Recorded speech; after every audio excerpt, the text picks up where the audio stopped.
Hi everyone, thanks for joining us on this historic day. First day of the Democratic National Convention, and first time there's been a delegation dedicated to Palestinian human rights inside the Democratic Party. I'm Waleed Shahid. I'll be hosting the press conference, so to speak.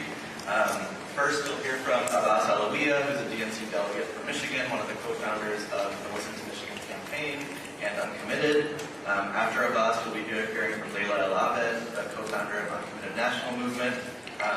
Lillian Jimenez is a Harris delegate and a state representative from Illinois. We're still waiting, stuck in traffic.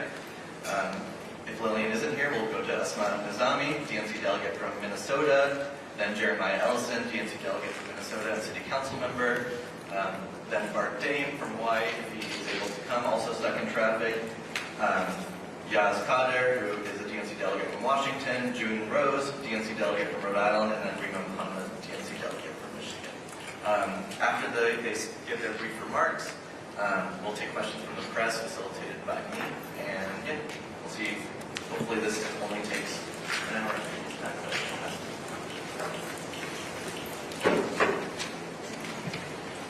Thank you so much, Waleed. Good evening, everyone. Not evening.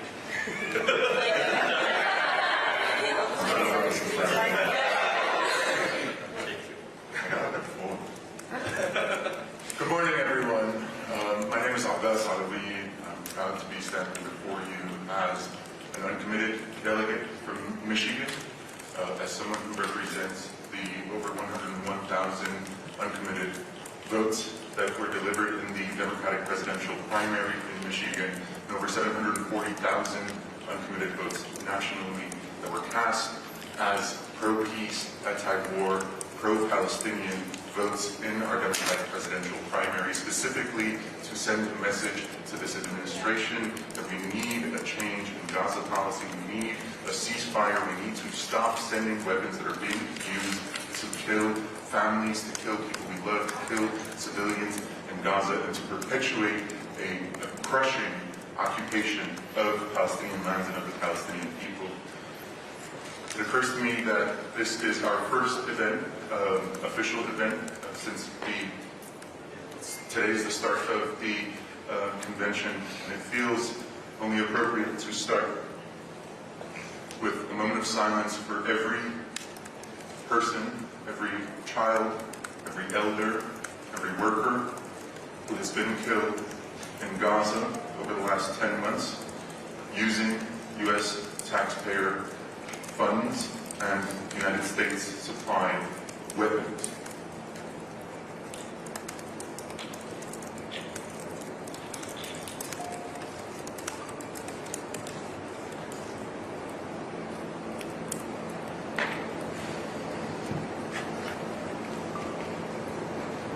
Thank you.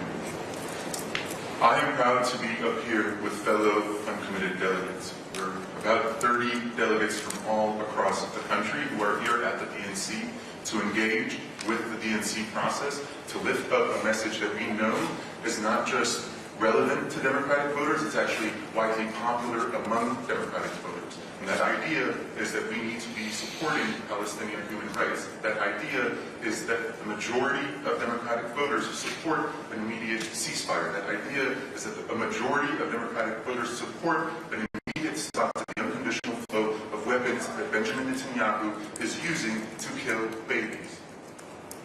That is where we are right now. As we are convening as Democrats, even this morning, have been in rooms where the conversation is we are the party of protecting families. We are the party of ensuring safety for everyone. We are the party of ensuring that everybody's rights are not only protected, but expanded. Precisely because that is the party that we want, that Democratic voters want us to be, we need not ignore, not just an urgent situation, but an emergency, a crisis that is happening right now as the Biden-Harris administration continues to send weapons that are illegally being used to kill civilians en masse. Over 16,000 children have been killed, over 40,000 Palestinian civilians have been killed using U.S. taxpayer funds and weapons. We need that to change urgently because we love those people in Gaza. We don't see their humanity as any different than our own. And because we know that this is a top issue for Democratic voters who need to see our administration change course on this policy. We need to hear specifically from Vice President Harris on how she intends to support a policy that will stop supplying weapons that, in contravention of U.S. law and international law, are being used to kill civilians. We need to hear from Vice President Harris so that we can re-engage those uncommitted voters in Michigan, where I'm from, and across our country who need to see a change in Gaza policy.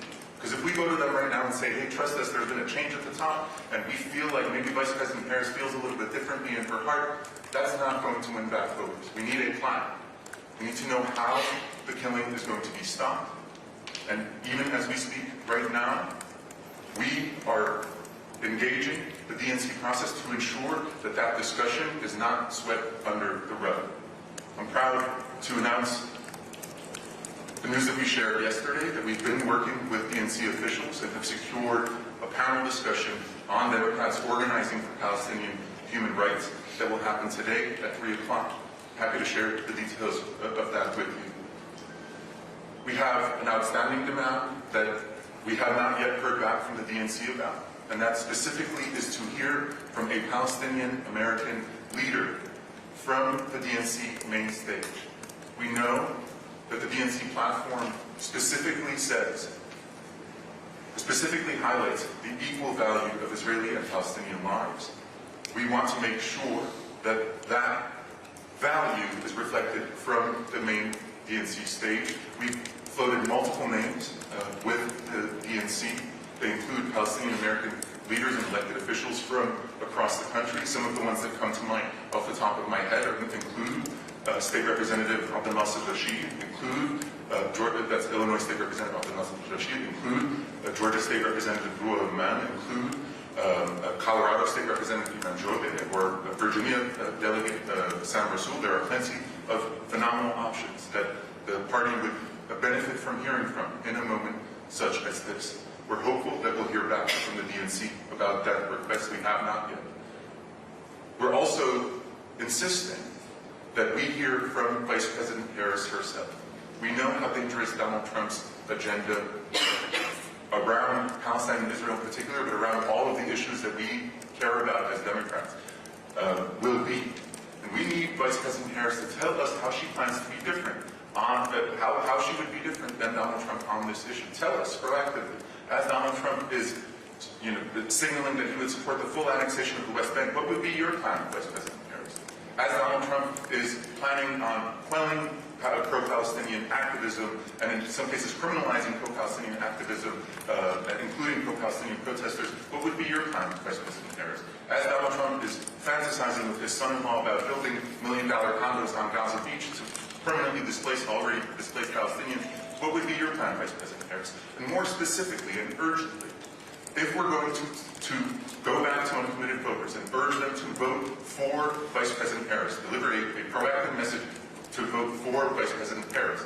We want to be empowered to do that, but we need Vice President Harris to state clearly what her plan will be to stop the flow of weapons to the Israeli military that are being used to kill civilians. To be clear, our position is that all weapons transfers that the United States is engaged in, pursuant to U.S. law and international law, should never be used to kill civilians, to kill babies. That feels like a very reasonable request. We need to hear from Vice President Harris what her plan is on this. It's urgent. It's my honor now to turn the podium over to one of the leaders of our movement, an organizer who I'm lucky to learn from every day, one of my fellow co-founders of the Uncommitted National Movement, Leila.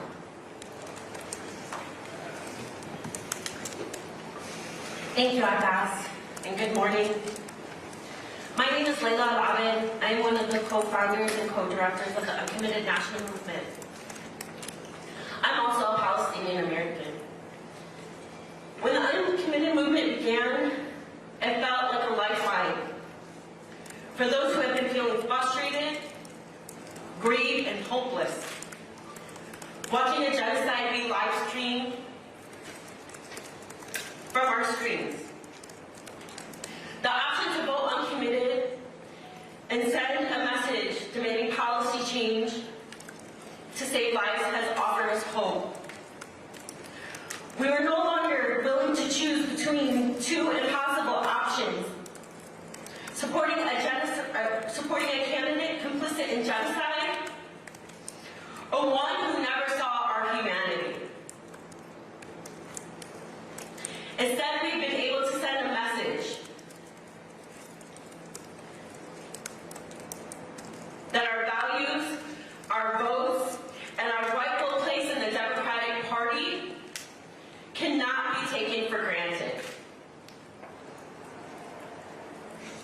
We have mobilized across the country, demanding that the Democratic Party live up to their highest ideals, not just for a candidate, but for the lives of our brothers and sisters in Gaza. The Democratic Party must live up to its promise of justice and equality and dignity for all that includes Palestinians. I recognize that we have secured an historical precedent, and for the first time in DNC history, in our country's history, there is going to be an official panel of the Democratic National Party discussing Palestinian human rights, voiced by Palestinians, Arab Americans, and Jewish allies. That is one step in the right direction to recognize the pain and suffering caused by our U.S. policy decisions. But it's not enough. We continue to demand that the DNC allow speaking time for a Palestinian American from the main stage, and a policy change that saves lives and ends the occupation of Palestinians. Not another bomb. This is our fight for the soul of the Democratic Party. And with that, I am going to introduce our delegate from Minnesota, Esma. Thank you, Leila. My name is Asma Muhammad, and I am an uncommitted delegate at large from the great state of Minnesota. We're in a historic moment today as we enter the first day of the DNC as the very first delegation to represent Palestinian human rights, and 83% of the Democratic voters who support a permanent and immediate ceasefire, and we support an arms embargo. Last year, I visited Jerusalem for the first time with my family, and as I passed the apartheid wall in the West Bank, I saw something that stood out to me.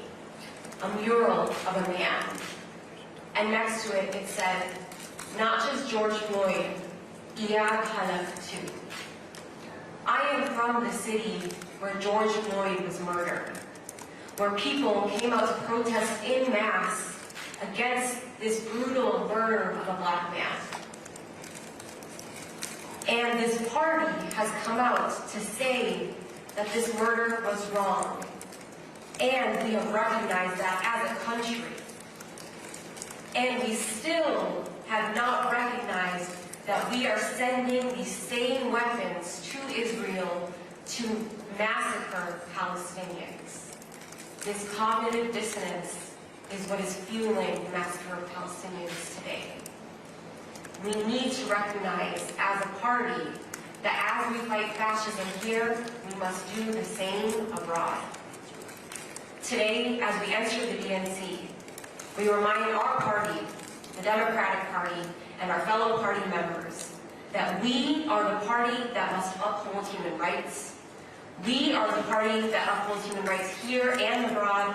We are the party that promises a ban on assault weapons. We are the party that upholds reproductive rights. We are the party that protects workers, and we will be the party that says not another bomb. Thank you. And with that, I will introduce Minneapolis City Council member and fellow Minnesota delegate Jeremiah Ellison. Thank you all. My name is Jeremiah Ellison. I'm an uncommitted delegate from Minnesota, and I'm on the Minneapolis City Council. And I'm really excited to be here with my fellow uncommitted delegates. And, you know, this is a strategy that instead of opting out of an election where we felt like we weren't sure we had options, this is an opt-in. This says that we believe that this is a party that is capable of upholding our values, and we're going to be here to request that, to demand that they uphold our values. We're fighting on behalf of an issue that is incredibly popular. And while there aren't maybe a huge amount of us here, we are representing 800,000 people around the country who voted uncommitted in various states. And so, as Abbas said, we want to be able to go back to our communities and say, hey, look, we've made requests. Here's what we've gotten. And the hope is that we can come out of the DNC we're the type of folks who door knock. We're the type of folks who make phone calls. We do phone banks. We lead in our community. We led within this party. And we want to be able to leave the DNC excited to go defeat Trump in November, but we cannot do that at the expense of lives in Gaza. We cannot do that at the expense of people, their humanity, and their livelihood and their humanity. So that's what we're here to do, and I'm excited to stand in solidarity. I'm excited to talk to other delegates. While we are uncommitted, we're not the only delegates who agree with the ceasefire. We're not the only delegates that think there should be an arms embargo. And so we're going to go and talk to our fellow delegates, whether they're committed to, whether they're uncommitted or committed to Harris, and we're going to ask them to join us in making this demand at the party. And so, with that, I'm really excited to invite up Yaz from Washington. Hi, I'm Yaz Cater from Washington State, uncommitted delegate, where over 90,000 voters in Washington voted uncommitted, and I'm here to represent them. As a Palestinian American, these last 10 months have been very difficult. Watching schools, mosques, universities, all destroyed. Children, mothers, grandfathers, granddaughters, grandsons, grandmothers, all killed mercilessly by the Israeli military. It has been devastating for the Palestinian Americans here and abroad. Where are elected officials is something that I've constantly been asking myself. Where are they and where is their humanity, as this has been paid for by American taxpayer dollars?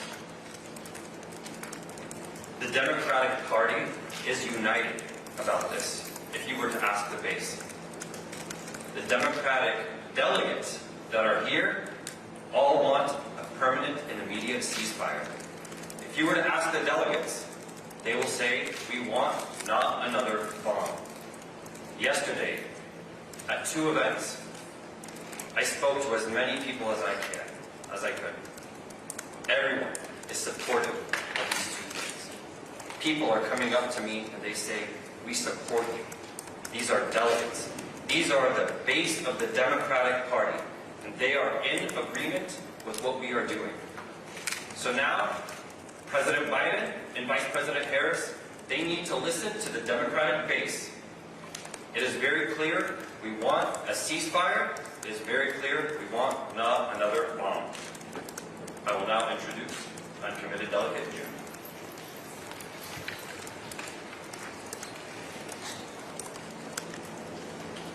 My name is June Rose, and I'm from Providence, Rhode Island, where 29% of Democratic primary voters voted uncommitted in the presidential primary. For 2/3 of my life, I believed that the occupation of Palestine was necessary for my safety. I was 18 years old and living in Israel, studying at an Orthodox yeshiva. I had never met a Palestinian, and I never knew anyone who had. It took living 15 minutes from the West Bank for me to realize that something was deeply wrong. So I went. I met the people. I spent time in living rooms in Ramallah, coffee shops in Bethlehem, mosques in Hebron, markets in Nablus. I talked to people my age who were trying to build a future in a militarized zone, where the humanity was erased every day, where they never knew a moment of peace, where they desperately craved freedom. I finally saw the humanity on the other side of the apartheid wall.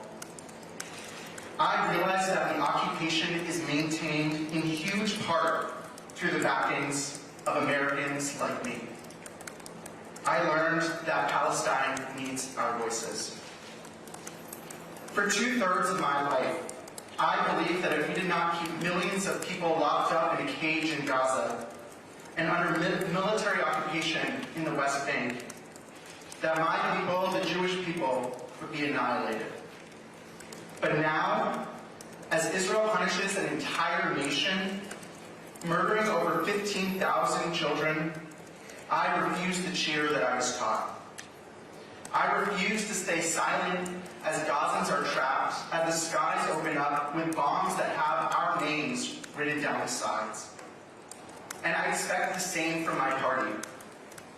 The Democratic Party cannot espouse the values of freedom and justice and equality at home while being the party of death and destruction abroad. In the wake of a mass shooting, Democratic leaders are quick to say, thoughts and prayers are not enough. I agree. As Vice President Harris takes a more empathetic tone, we say the same to her. Thoughts and prayers are not enough. We need meaningful policy change. We need an immediate, permanent ceasefire and an arms embargo.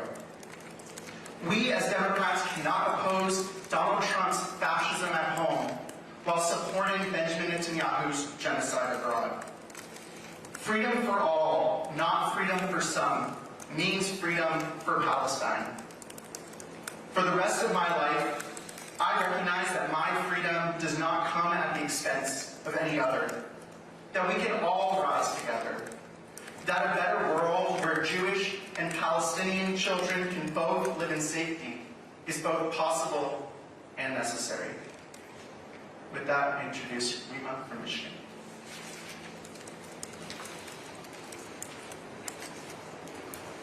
Hi, so I'm Rima Mohammed. I'm the uncommitted delegate in Michigan Congressional District 6, so in the Ann Arbor area.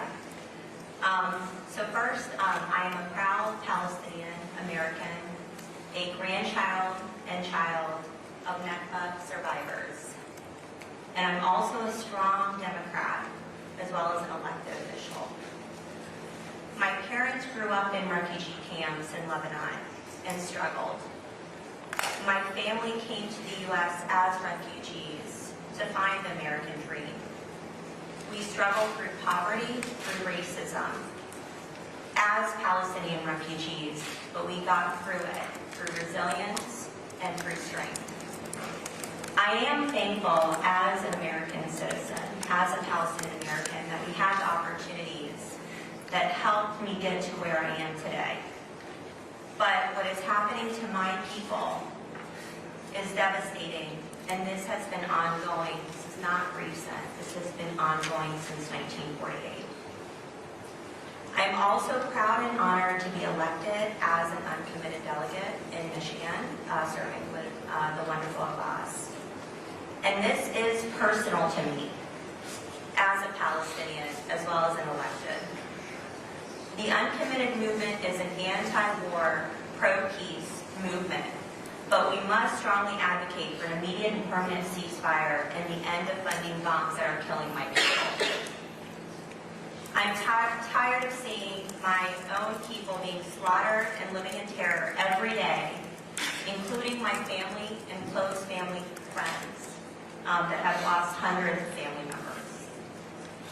I'm also tired of seeing how the current situation in Gaza is impacting us here. Our students are being punished and silenced for bravely speaking up on college campuses. Us living in fear, retaliation, and continued racism just for being who we are. I'm done sending millions and billions of dollars to fund weapons and bombs to Israel when we need the funding here for those that are suffering every day due to poor health care, inflation, and other issues that are going on throughout the country. It is impacting all our lives. So we need Vice President Harris and the Democratic Party to hear our pleas and voices. I believe in democracy, and it really should include all of us. This movement is to send a clear message to Vice President Harris and the Democratic Party that we want to save our democracy, and the longer our country supports the killing of innocent Palestinian civilians, the longer we stay divided. So this is a way that we change the hopes and regain the trust of all the fellow Democrats, my fellow Democrats. This is the humane and truly inclusive thing to do, and I truly hope Vice President Harris, as well as the party, listen to us. Thank you. And then I'll pass it to Ross. And our last speaker is Illinois State Representative Lillian Jimenez, who is a Harris delegate.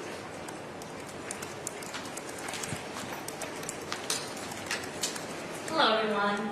My name is Lillian Jimenez. I'm the state representative for the 4th District, which is out of Westtown, Humboldt Park, Ukrainian Village, and Molson, Belmont, Cragen, the northwest part of the city. I am proudly of Mexican and Puerto Rican heritage, and I stand here today because it's very, very important to me to stand in solidarity with my brothers and sisters. And it's really important to make sure that we are asking for peace and ceasefire and an arms embargo. I am a Harris delegate, a pledged delegate, and so I'm proud to stand with my Harris delegates. There's many, many people here from Illinois and across the country that I've been talking to who are standing with the majority of people who are asking for a ceasefire and asking for an arms embargo. So I'm probably here saying and asking the Harris campaign and for all of our party to really look to the people like myself, people from my community, young people, people of color, who are asking for weapons, standing there for the last 8 months, seeing a genocide before their eyes and getting disaffected and saddened and crying every day and just being just totally distraught. And just look at us in the eyes and lift us up, let us lift each other up to say that we can do this. We know that Kamala Harris has it in her heart, and that she and all of our party have it in their heart to make sure that we are going towards a permanent ceasefire with a total arms embargo. Thank you so much. Now we're going to take questions. Just raise your hand. I'll call on people, and then please identify your name and publication before you ask a question. Layla, Jeremiah, Abbas, and June. They're going to be the ones taking questions. So I'll field the questions. Yes. Abbas Conceal, off the hill. If you don't conceal the independence, if you Did don't, you say your name and publication? I said my name in publication. Eric Garcia of the Independence. If you don't get the ask that you get, a speaker of the convention, or an agreement to an arms embargo, what are the next steps if you don't get the asks? Thank you so much, Eric. It's good to see you again. This is a question about whether or not Vice President Harris will take the opportunity to unite our party in a manner that is widely popular among Democratic voters. We do not think that Vice President Harris should miss the opportunity to engage with uncommitted delegates and uncommitted voters who are saying that in order for us to mobilize for Vice President Harris, we've said if Vice President Harris comes out and supports a policy that stops sending these weapons that are being used to kill civilians, we will mobilize for her election. That's what we've said. We want to help Vice President Harris beat Donald Trump. It's clear how important it is to beat Donald Trump for us. It's also clear that in order for us to have credibility, going back to mobilizing the voters for whom Gaza is a top policy issue, we need the Vice President to tell us what her plan is for this. Absent that, we won't have the credibility to go back and tell those voters an affirmative message that embraces Vice President Harris's plan, because we don't know what her plan is. We need to hear it from her. We need to hear it publicly. And so the difference would be us continuing to do the work we're doing now, which is educating our community about how dangerous Donald Trump is while pressuring the Biden-Harris administration to stop the killing of civilians, or educating our community about how dangerous Donald Trump is, and also educating them about how Vice President Harris plans to stop the killing of people we love. We think that the latter approach would be better policy. We think the latter approach would be better campaign strategy as well, to deliver an affirmative message for what Democrats do support. That's unclear. Thank you. That's Daniel Smides. There was a public stat about your interaction with Vice President Harris. You released a statement saying that she was open to a meeting to discuss an arms embargo. Her campaign and people on her team quickly said an arms embargo is completely off the table. What gives you reason to believe, or any sense of optimism, that there is still indeed room for her to change this policy when she's publicly stated, or people close her publicly stated otherwise? Thank you for the question, Ben. What's clear to us is the current approach of this administration is not only deeply offensive to humanity, it's also deeply illegal. The current administration is supplying weapons to the Netanyahu government that is turning around and using it to kill civilians, to kill babies, to the tune of over 16,000 children. That reality is not only unsustainable, it's deeply illegal. It's against U.S. law, it's against international law. So Vice President Harris could come out right now and commit to implementing U.S. law and international law as president. And if that were true, if that were implemented in the case of Netanyahu's murderous campaign, then a lot of killing would stop very quickly. A lot of leverage would be applied to stop that killing. So we think that her telling us that she intends to commit to implementing international U.S. law would be an important step. We understand that the Vice President doesn't support an arms embargo. Saying the Vice President doesn't support an arms embargo is like saying the sky is blue. Unfortunately, that has been standing United States government policy for decades. We want that to change. We support a full arms embargo. We also know that if her stance is that she does not support an arms embargo, we need to know what her stance is, because the current stance is killing a whole lot of babies. And that's not okay as far as we're concerned as Democrats and as people of conscience. Hi, Chris Cameron of the New York Times. This question is on your policy on the permanent and immediate ceasefire. Secretary of State Blinken is in Israel right now for additional ceasefire talks this week and said, quote, "This is probably the best, maybe last opportunity to get a ceasefire and hostages deal." Currently, Netanyahu is blaming Hamas, and Hamas is blaming Israel for the lack of progress in the ceasefire talks. You talked about what the Biden administration should do to pressure Israel, mentioning the arms embargo. Should the Biden administration also be doing something to bring Hamas to the table, to agree to a lasting ceasefire and to release their hostages? Yeah, I think one piece of it is that Israel is continuously bombing Palestine and does that as they are going through negotiations, and I think that's not a good faith, right? Good faith happens when you negotiate actually through peace. So we've seen that very clearly. And the other thing is that the Biden administration is continuously supplying weapons as they're talking about a ceasefire, and I don't think that's a good faith either. So I think in order for there to be good faith negotiations, we need to be implementing arms embargo at the same time, right? So I think that's one thing that we're asking for. The other thing is that top negotiators have been murdered throughout this process, and I think those are really important things to consider in this process as well. So I think that this ceasefire deal also allows ground operations from the Israeli military to continue, and that's what we're asking for. A permanent immediate ceasefire really means just that. It means the immediate stopping of the killing of Palestinian children and families, and that's not what this ceasefire deal is really doing. We're asking for a permanent immediate ceasefire that would not allow the Israeli military to continue at its discretion to decide, okay, today we want to continue, right? We want a permanent immediate ceasefire with an arms embargo, and that's what we've been asking for point blank. So there's nothing that you think that should be done in terms of getting Hamas to the table to also agree as a party of this conflict to a ceasefire? Just to understand your question, are you asking us if Biden should talk to both sides? I'm asking if the Biden administration, in addition to an arms embargo on Israel, should also be doing something to bring Hamas to agree to this lasting ceasefire that you all say that you want for this policy. I think we would agree that Biden should talk to both sides. Because, I can't discern anything else in the question. But we do agree that Biden should talk to both sides. That's the key part of this question. It's important to understand the United States government is not a neutral actor in this situation. The United States government is sending billions of dollars of weapons that the Israeli military is using to kill civilians. Thank God the United States government is not sending weapons to kill Israeli civilians. If that were the case, we would oppose that as well. The next question. Yeah, in front. Sorry, this is there are two questions. One to build off something you addressed earlier. If the Vice President does not do what you guys are asking him to say you need to have credibility to take back the voters in your states, does she then risk losing those voters in the states that are also in the states? I'm a voter from Michigan and a community organizer that has been on the ground speaking to Democratic voters. And right now, the majority of Michigan voters, which is a key swing state in the race to the White House, right now cannot put their support behind Vice President Harris in her race to the White House and combating a Trump presidency. And so what we need right now is a policy change.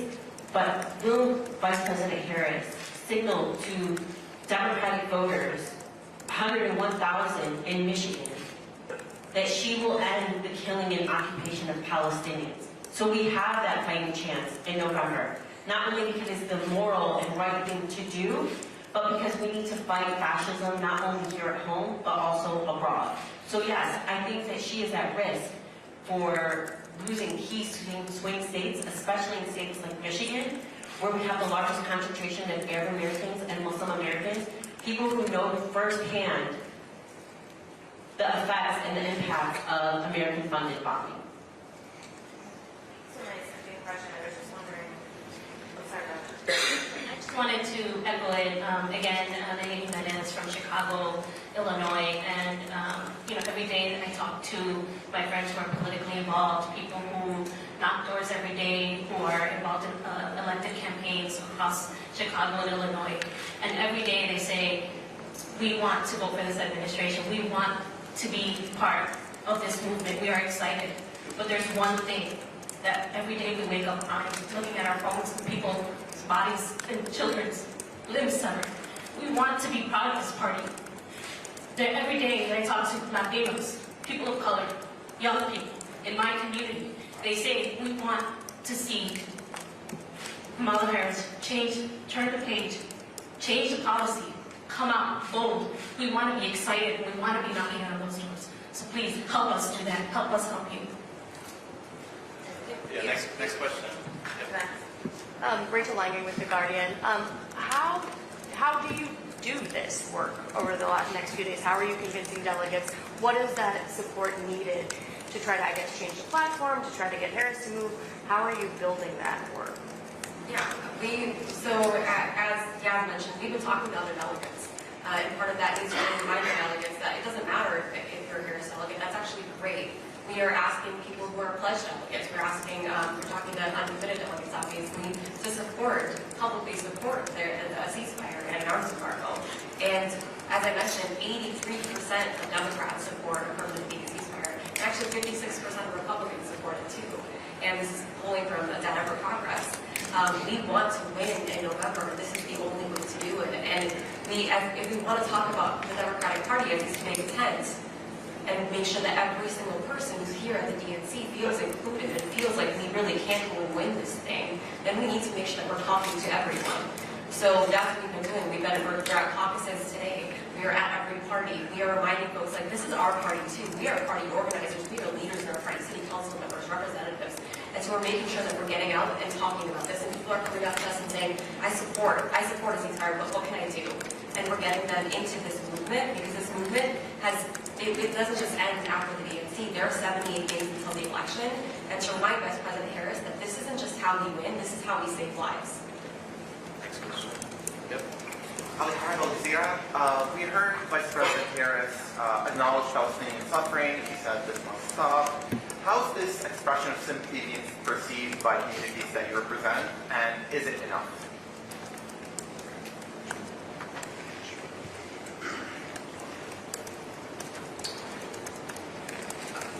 We are hopeful because of sympathetic words that the Vice President has shared about what's happening in Gaza.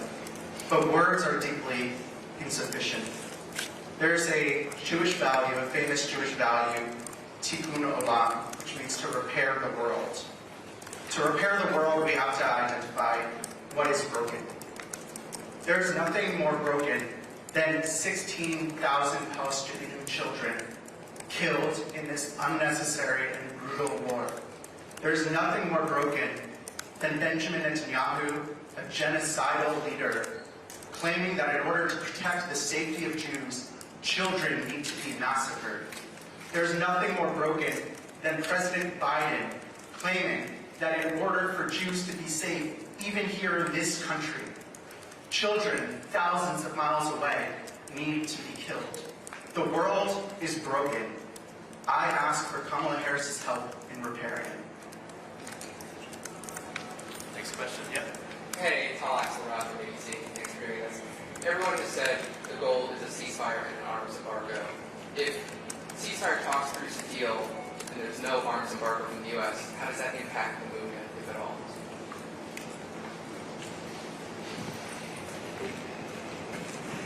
I think, it's been 10 months. We've been organizing for a ceasefire. The presidential primary and then the presidential election have always been around the corner. We've said we need a ceasefire that saves lives, ensures the release of all Israeli and Palestinian captives, reunites them with their families. We've been urging that at every point. At every point, we get the question, okay, but when you get a ceasefire, then what are you going to do? What we're saying is that we can't wait any longer. What we're saying is that we're in touch with the real humans, the humans as real as any one of us sitting in this room, who are being obliterated, their entire families being obliterated. And not just in Gaza. I have family in South Lebanon right now, in a place where I myself was a child who survived US-funded Israeli bombing. That feeling of seeing those children who are 15 years old now, just as I was 15 years old when I was living under those bombs,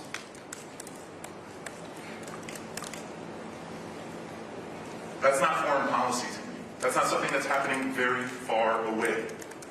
I am in touch with people who love the people who are living under the bombing right now. Those are real people. We need that to stop right now, not later, not, okay, when you get a ceasefire later. No, we need that ceasefire right now. And what we're saying is that it's deeply hypocritical. It's deeply hypocritical to say that you support a ceasefire and continue sending weapons that are preventing a ceasefire. And so, if a ceasefire deal is reached, great, we need a ceasefire immediately. We need the bombs to stop. We need all captives to be reunited with their families, Israeli and Palestinian, and we need to stop funding the occupation of Palestinians, an apartheid system that is systematically dehumanizing and ethnically cleansing Palestinians day to day. That is an unsustainable, inhumane system that sits at the heart of American foreign policy that we must address, we must break with as Democrats. Hi, Marissa Schultz, Washington Examiner. I was hoping you could speak a little bit more about when you saw the platform being released this weekend and how it did include the things you were asking for. Was there any sort of expectation that things would change after Harris became the new nominee, and were you at all blindsided by the change? And the second part of that would be, how would you address the vote tonight when you're going to vote to approve the platform? To be honest, the platform has been being worked on.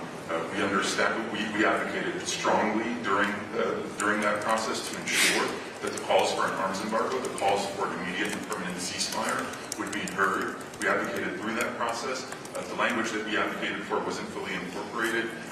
There's some language in the platform that we find helpful, some language that we don't. What is more important to us is what Vice President Harris leads us towards now that she is the candidate. That platform has been worked on since before the Vice President was the candidate. We need to hear from her how she plans to differentiate her policy from the disastrous policy of the last 10 months, and importantly, from Netanyahu, they're very similar, from Trump's very destructive plans. Next question. Nicholas Anastasio from the National Journal. The first is to clarify, was Representative Rashid included in the Palestinian American leader list? And then the second question is, obviously we're here for the DNC for the presidential nomination, but there is also down ballot races. So does this affect, like Michigan, Representative Sislak and her Senate race, those running for the state house, for the U.S. House, for state Senate races?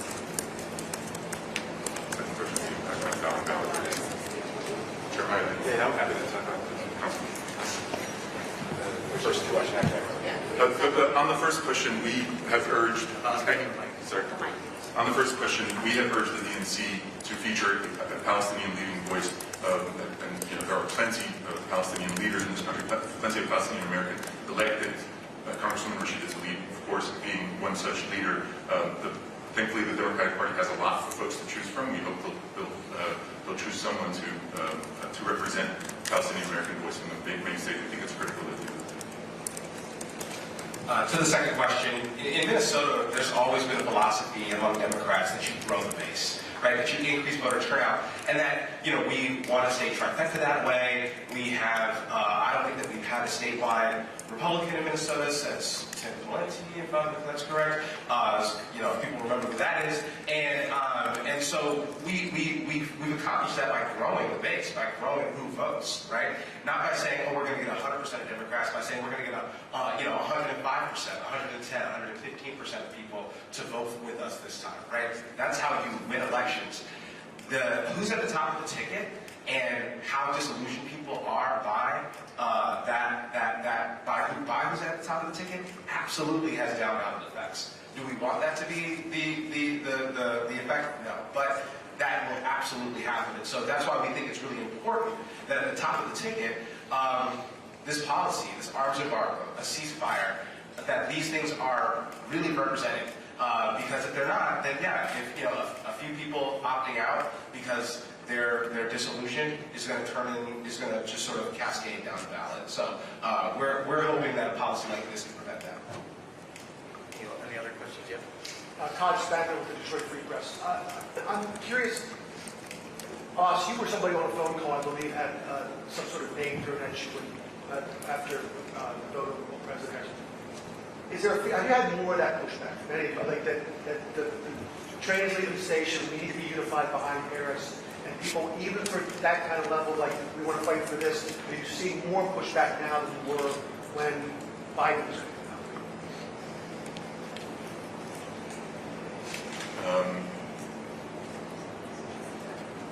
I'm out? an Arab American in politics, a Muslim American in politics. The anti-Muslim, anti-Arab, and anti-Palestinian vitriol that I experienced on a call with fellow Michigan Democrats when I was told to shut up and someone used a derogatory term to refer to me, that wasn't an isolated incident. That's actually, in my opinion, not disconnected from foreign policy that systematically dehumanizes people who look like me, people I'm related to, even like me specifically.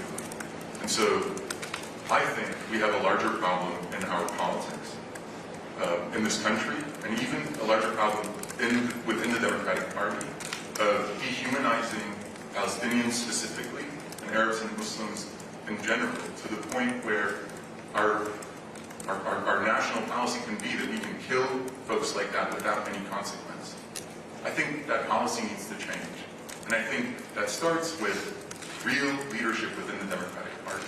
I need to hear Vice President Harris push back strongly against a Donald Trump who is currently using the term Palestinian as a derogatory slur. There's honor in being Palestinian. There's dignity in being Palestinian. Our country, our party, the world has a lot to learn from the liberatory movement that is the struggle for Palestinian rights. So, in my opinion, this is a challenge that Vice President Harris can begin to address forcefully. She can say that she values Palestinian rights and Palestinian human rights. She can say that she opposes the mass killing of Palestinians. She can stop supporting a policy that kills Palestinians en masse. And I think that will help begin to address the unfortunately pervasive culture of anti-Arab, anti-Palestinian, anti-Muslim bigotry that we have seen rise in this country, not just to an alarming level, to a deadly level. We remember Wadiar Tayoumi, who was killed here in this community, a 6-year-old Palestinian child who was attacked in a hate crime. Many others across the country. Those things are not disconnected. And so we need real leadership that forcefully speaks up for Palestinian human rights and for Palestinian lives, and importantly, that interjects when anti-Palestinian racism is at play. Unfortunately, on that call, it was anti-Palestinian racism, and it was kind of just allowed to happen. So we're going to start wrapping up, so the last call for questions. Yes. I just wanted to add on to that. One of the reasons that question, all of us don't experience that equally on this panel, right? Like if you wear a hijab, if you're an Arab American, I'm African American, I'm still a Muslim, but maybe don't get read that way, right? We're all going to experience different levels of vitriol, all different levels of ism as we go out and we experience the convention. that is all the more reason it's important that other Harris delegates show solidarity with us. Because it takes that kind of thing and it draws a line in the sand and says, yeah, actually, regardless of disagreements on strategy, that's just not allowed in the party. And so I think that's a part of the reason that we're recruiting Harris delegates as a way to signal to others, like if you feel like a current disagreement gives you permission to be Islamophobic, to be xenophobic, it actually doesn't, no matter where we're standing in different positions in the party. I'm just doing last round of questions now, so yeah. Anyone who hasn't asked a question? Yeah, so you guys have been pressuring. What's your outlook? Sorry, my name is Max Miller, CC on the California Black Media. You guys have been pressuring President Biden for a number of months. Could you just go back maybe a month or so and go and talk about your reaction after Biden announced that he was stepping out of the race? I think what our movement has shown is that President Biden, prior to his exit, was a liability to the Democratic Party because of his unpopular, immoral Gaza policy, where the majority of Democrats, 86%, want to see a permanent and immediate ceasefire and want to see conditions on weapons funding to Israel. We know how much more difficult our movement has become because, unfortunately, President Biden is still president until January. And we can't wait for that transfer of power to allow another 40,000 plus Palestinians to be killed. So we will continue pressuring the current administration as well as pressuring the Democratic Party and Vice President Harris to adopt a policy that ends the killing and occupation of Palestinians. I am hearing from my own community members, Palestinian Americans, Democrats who voted for Biden in 2020, based on campaign promises that we would not have to deal with the dehumanization and the demonization that was brought with the Trump administration, like the Muslim ban, and all of the hurt that he's done to our collective communities. We were promised that we would have something different, only to see this administration support the genocidal maniac, Netanyahu. I'm hearing from my community members that are Palestinian American that are losing tens to hundreds of their family members. The day before I had that brief interaction with Vice President Harris and Governor Tim Walz, I was able to tell her that I spoke to community members that are losing over 100 family members in Gaza since October. And she said it's horrific. And yet I am hopeful to see a shift in this narrative, this slight shift in narrative and empathy. We know that Palestinian children cannot eat words, and the men, women, and children in Palestine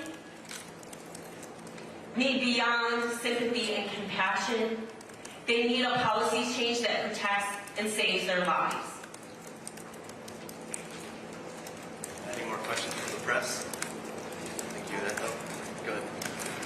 Hi, Alexis Brisson from a French news website on the media part. I'm wondering, should we be expecting any kind of protests or action from the convention floor during the speeches? How do you go about thinking about that? Thank you so much for the question.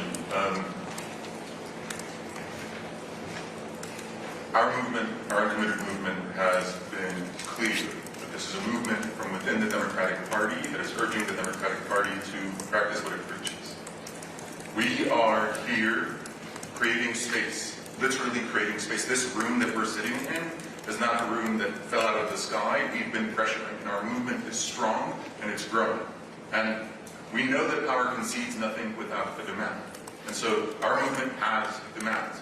We wanted a place to be able to tell the story of Democratic voters across this country who need to see a change in policy. We're glad and we're thankful that the DNC was responsive to that and gave us this space so that we can honor the lives of everyone who's been killed. In addition, we requested a robust discussion as part of the program of Palestinian human rights. And we're glad that that's happening today at 3 p.m., and my colleague will share the details about that. We have some outstanding requests. We want to know if the party is going to feature a Palestinian American speaker from the main stage. That's an urgent request that we hope that they get back to us on. Most importantly, we need to hear from Vice President Harris how she plans on stopping the killing of people we love. That is how we are engaging. We continue to engage in good faith. We're here to fulfill our duties as uncommitted delegates. That's what we're focused on. With that said, while we are not here specifically to fulfill a protest function, we're here to fulfill a specific Democratic Party function of representing those uncommitted voters.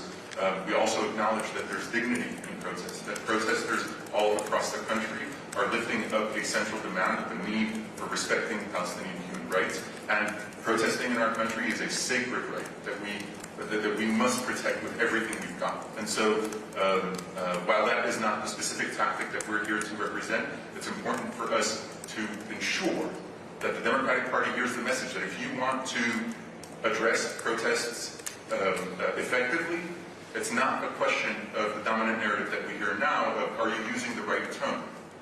If the source of the protest is, hey, you're sending bombs to kill people I love, the response, the appropriate response in any situation, I would hope, is I support a policy that would stop sending bombs that kill people you love. That's how you stop protests. So we're lifting that message up with the Democratic Party and with the Harris campaign, and hopefully they'll be receptive. Last question. Okay. I think we're going to wrap up, and I'm going to give some announcements, which is, this space will be used. This space will be used throughout the convention as a vigil for all Palestinians and all Israelis who've lost their lives since October 7th. We ask if you could quickly not linger in this space, because we're going to try to set up the vigil, and it'll be ready for people to see later this afternoon. The panel that was referenced by Abbas, the first panel in Democratic Party history, convention history, acknowledging the place of Palestinian human rights in the party. The location has changed to W183C in McCormick Place, where the majority of the panels are taking place. So that's W183C. That's at 3 p.m. and features Layla Al-Abed, Dr. Tanya Haj-Hassan, Jim Zogby, Attorney General Keith Ellison, Hela Hijazi, and Representative Andy Levin, former Congressman Andy Levin from Michigan. I don't know if anyone wants closing remarks. Tomorrow at 9, beyond the panel, tomorrow at 9:30, back in this place will be a press conference, press availability with doctors and humanitarian workers who have served in Gaza. Wednesday, there will be an event at 11 a.m. at 1919 West Maypole. That's Maypole, featuring progressive leaders. Thursday at 9:30 a.m. in this room will be Jewish and Arab leaders from across the country who support end to weapons for the Israeli government and its war on Gaza. And Thursday at 11 a.m. will also be a faith leaders gathering at 1919 West Maypole. I don't think that's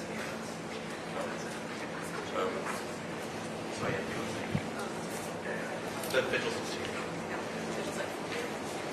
Vigils daily? Yeah, vigils through 3 p.m. Yeah. The vigil will be here daily through 3 p.m. We invite members of the press and members of the public to join us in this space.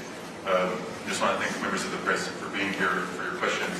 I want to thank all of the uncommitted organizers from the Uncommitted national team from all of our states for the incredible work you're doing to lift up the need for respecting human rights of everyone, including Palestinian human rights. Thank you.